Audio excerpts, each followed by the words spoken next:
Good morning, students. Welcome back to the class. Just open your chapter number 4, the Maurya Empire. So, today in this chapter, we will learn about the mainly three important kings of Maurya Empire. The first one is Chandragupta Maurya, who established the empire. Second one is his son Bindusar, and the third one is Bindusar's sons, that is the Ashok. Clear? So, mainly three kings we will learn. So, see what is given in the Maurya Empire. The Maurya Empire was founded in the 4th century BC by Chandragupta Maurya. So he was a founder of Maurya Empire. He organized a powerful army and laid the foundation of a vast empire. He overthrew the Nuns, Magad, and the Greek satraps from the northwest frontier. And after that, he unified the Indian subcontinent under one centralized government, that is Maurya Empire. Clear? So after his death, his successor Bindusar kept the Maurya Empire and further extended the boundaries of Maurya Empire. Clear? So now see that mainly two sources given in your book, which provide us valuable information related to Maurya Empire. So under the sources, first is literary sources, another one is archaeological sources. So literary sources two given. One is Arthashastra of Kautilya, another one is Indica. Arthashastra and Indica both are the names of books. So Arthashastra written by Kautilya and Indica written by Maximus. So in 2 marks question they can ask the name of book, or they can ask the name of the writer of a particular book. So try to learn the both things. Arthashastra, who write? Kautilya. So, of the literary source on the history of Maurya, the most important source is Arthashastra written by Kautilya, who is also known as Chanakya. So, that picture is given. Kautilya's picture is given. So, Kautilya is also known as Chanakya or Vishnu Gupta. So, three names given. Clear? Chanakya was very brainy. He was the advisor and prime minister of Chandragupta Maurya. Clear? So further he helped him to extend the boundaries of Maurya Empire in India. Clear? So that Arthashastra written in which language? Sanskrit. It is a comprehension manual that deals with. Now another one more important question is here, that they can ask that which information we receive from the Arthashastra. So it deals with politics, related to rules of diplomacy, then principles of administration, okay, which principles adopted by the Chandragupta Maurya, and other such political topics. So all politics, related to politics, written in Arthashastra written by Kautilya. Clear? Now next is its English translation is now available. Clear? Now next is Indica book written by Maximus. Maximus was a Greek ambassador at the court of Chandragupta Maurya. Clear? So he was a Greek ambassador. He came to India. So whatever he saw or whatever he heard, underline this line, what he heard and he saw during his stay in India, that written by him in his book, that is Indica. So in Maxine's original Indica has been lost, but its fragments still survive in the writing of later Greek authors like Strabo, Arians, and Diodorus. Clear? So whatever he saw during his stay about the social life of the people, clear? So that written by him in his book, that is Indica. Next important source of information, archaeological sources given here. So under the archaeological sources, first is Edicts of Ashok. An edict is a decree issued by a sovereign. So edicts of Ashok form the most important source of Maurya history. These edicts are oldest, best preserved, and precisely dated recorded. Clear? So these edicts are inscribed on rock. So where inscripts written on rock and pillars. Clear? So total 14 major rock edicts available, 7 pillar edict, and number of minor rock edicts were there. So these edicts provide valuable information related to life of king of Maurya Empire. Like they provide a useful insight into the life of kings and the ideals of Ashoks in particular. Okay, whatever ideals adopted by the Ashok, that also given in the edicts of Ashoks. Clear? So one most important event happened into the history of Ashok, King Ashok, that is the conquest of Kalinga, means Kalinga War. So after this war, he just gave up the policy of fighting, policy of war, clear, and he adopted the policy of religion, that is Dham Ghosha, the call of non-violence and universal peace. So this also mentioned under the edicts of Ashok. Next important source of information is Sanchi Stoop. The stoop is a semi-spherical like dome-like structure. Clear? So book in your book picture of Sanchi Stoop given here, you can see that a dome-like structure is there. So it is made up of unburnt bricks and stone. It represents the spiritual body of Buddha containing his relics. So whatever relics left during that time, such as hairs, teeth, bone, all these things was contained in the base of the dome. Clear, in Sanchi Stoop. So Sanchi Stoop, the foundation of that stoop was laid by which person? Ashok, where in Madhya Pradesh. Okay, 45 kilometers from Bhopal. So there are four gateways in four directions, and you can see that it is written there. The pillars are surmounted by capitals which contain sculptures of lions. So it is given in the picture also, lions. Clear? So important valuable information given by the Sanchi Stoop, that it laid by the foundation laid by the King Ashok. Clear? Dome like structures made by him. Next is the Maurya Empire. The main founder of that empire, Chandragupta Maurya. So we will learn about the Chandragupta Maurya here. Clear? Chandragupta Maurya was the founder of the Maurya Empire. So not much information given related to his childhood in this book. So according to a legend, he had been dismissed from the service of Nand and ruled before him. So before establishing the Maurya Empire, he was one of the servant of Nand. But when Nand dismissed him from his service, he met with Kautilya. Clear? Kautilya, who later became the prime minister or advisor of Chandragupta Maurya. Clear? So he met with the Chanakya, or we can say that Kautilya, who was also affected by the Nand. So both joined their hands and they just after that they destroyed the Nand dynasty, and after that Maurya dynasty was established by the Chandragupta Maurya. Clear? So after that Chandragupta Maurya is the one who extended the boundaries of Maurya Empire in India. So for two method adopted by him, one is number of conquest, number of battles fought by him to expand the territories, to extend the territories. Another method is matrimonial alliances, means through marriages he also extended some of the boundaries. So after a long series of battle with Chandragupta, Nand the capital at Patliputra that fell. This led to the emergence of a new dynasty, the Maurya dynasty, with Chandragupta Maurya as a emperor. Clear? So after that, the great Alexander, the Greek ruler, who conquered so many states in northwestern part of India. So after the death of Alexander, all the territories taken by Chandragupta Maurya. So like that, he extended his empire. After that, one of the Greek journal of Alexander, that is Seleucus, he attacked to Chandragupta, and Chandragupta defeated him. And after that, most important territories like Kabul, Kandahar, Herat, Baluchistan also included by him in his territories. Clear?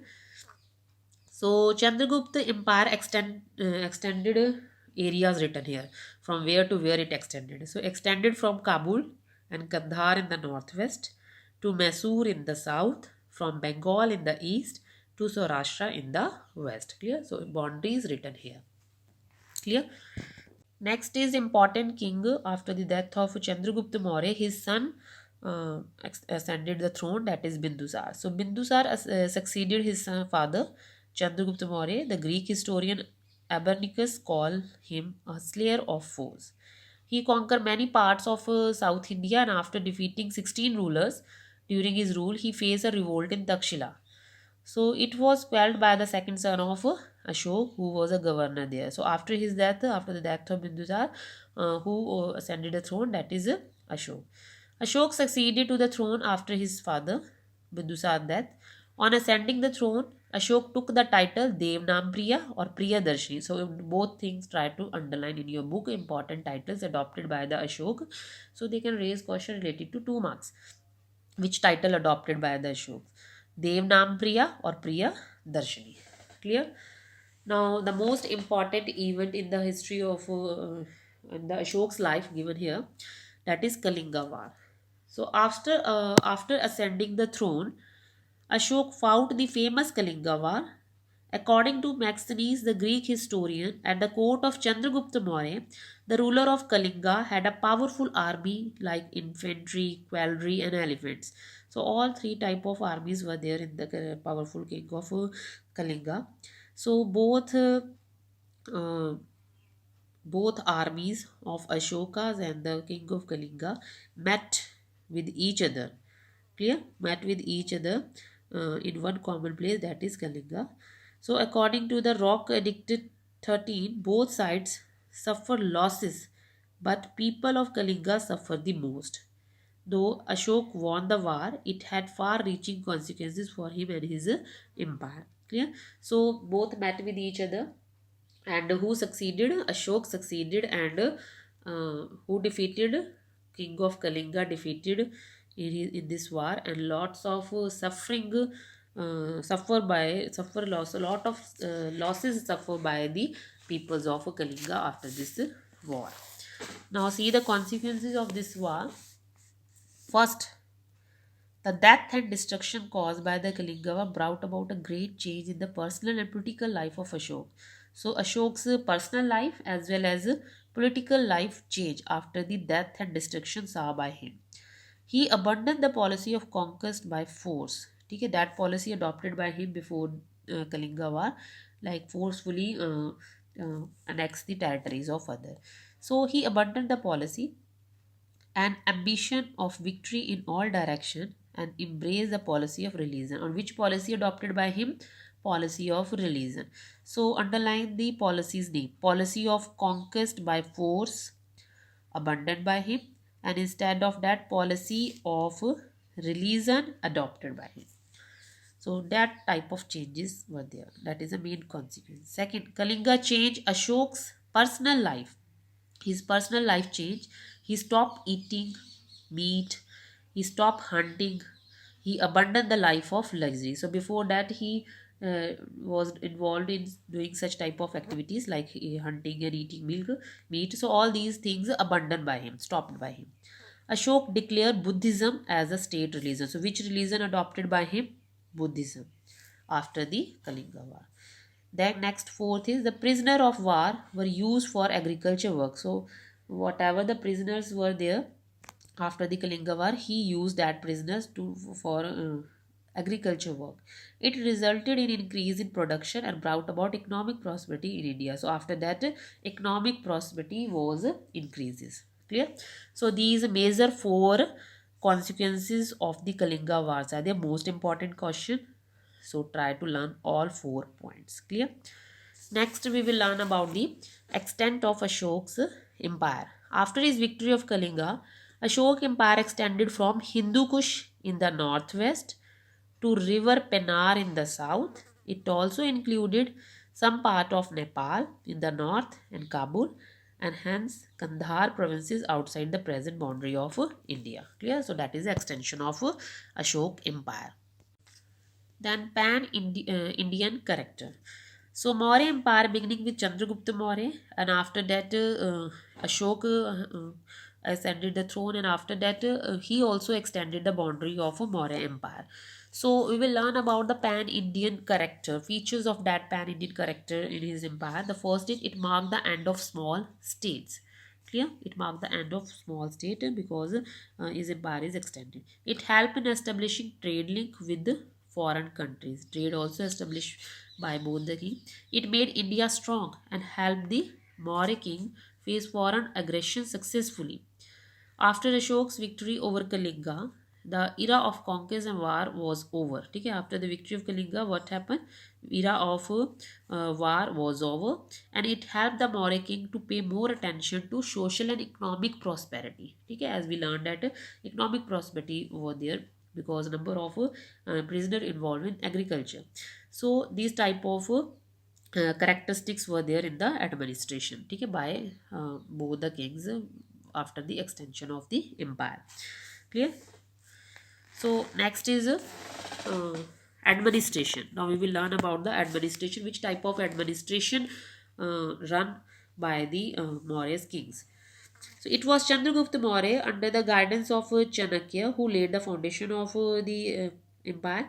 So Chanakya wrote a book Arthashastra, okay, as we learned in previous pages that Arthashastra wrote by Chanakya, in which he described the principles of politics as well as the art of administration also written by him in his book Arthashastra. Okay, so which type of administration adopted by the Maurya's king? It is written here. Maurya administration had two main divisions. Which two divisions? Civil administration and military administration. So first we will learn about the civil. Under the civil administration, two main divisions are there: central government and provincial government. Clear? So under the civil administration, administration was divided into two parts: central and provincial. So central government, the Maurya government was centralized and was managed by several officers of different ranks. So different officer appointed to run the administration. The king was a supreme. So king was the head, and his throne was hereditary. Okay, he was a person who got the supreme authority hereditary. Means after one king, another king become the ascended the throne. He was also the supreme judge. He was a commander as well as supreme judge. Maxti is the Greek ambassador at the court of Chandragupta Maurya. In his book Indica and Chanakya in Arthashastra tell us about the Maurya administration. So both book give us provide us valuable information about the administration. Ashok brought some changes in the administration system of Chandragupta Maurya. He appointed Mahamatras governor. So underline this one. This change is done by the Ashok in the administration which is run by the Chandragupta Maurya, his father. He appointed Mahamatras, new governors, to look after the welfare to his subjects. At the central level, the king was assisted by a council of ministers. So one is head is king. To assist, to help the king, council of ministers are there, and council of minister also known as Mantri Parishad. Okay, and the council head of the council minister is prime minister, who is the chief advisor of the king. Each minister was responsible for his department. Under each minister, one department is there. The council of ministers included the chief Pujari, Purohit, Senapati. Clear? So chief minister, most two, three examples of ministers given here, like Pujaris are there, who was the member of council of minister, Purohit, Senapati, who advised the king on matter related to war. Clear? Next is Sanandhata. Sanandhata was the head of treasury. Then Samartha was a taxation department who hand over the taxation department. Clear?